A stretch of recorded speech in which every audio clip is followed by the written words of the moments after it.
Nous avons vu dans un précédent microdoc sur les CLRS que les celliers, structurés par les cercles de paix autour des églises, avaient donné naissance à des villages qui se fortifièrent pour faire face à la violence généralisée et aux tensions féodales qui s'intensifièrent lors de la crise catalane après 1120.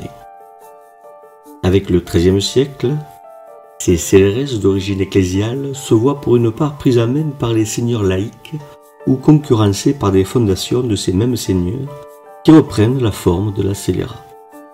C'est ainsi donc que se multiplie cet habitat groupé, contribuant à vider plus encore la campagne de ses écarts, de ses hameaux et même de ces petits villages qui ne résisteront pas à l'attrait des gros villages fortifiés comme Bompas, au détriment de Canomals, ou Sals, qui récupère la population de Sainte-Colombe.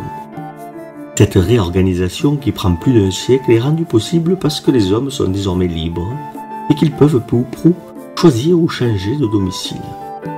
C'est qu'il n'y a pas de véritable seigneurie sans hommes pour payer les taxes, garder les châteaux et cultiver les domaines agraires.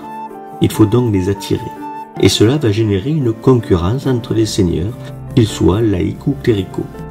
Ici, on baissera l'impôt sur le sel, ailleurs ce sera l'impôt sur la part de la récolte à reverser au cellier du seigneur.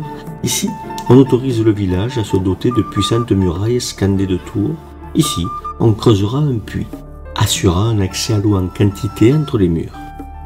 La grande crise du XIVe siècle va accélérer le processus de redistribution des hommes. Perpignan sera une des grandes bénéficiaires de l'abandon de nombre de petits villages. Les villages perchés se nourriront des hommes issus des villages de la plaine ou des fonds de vallée plus exposés.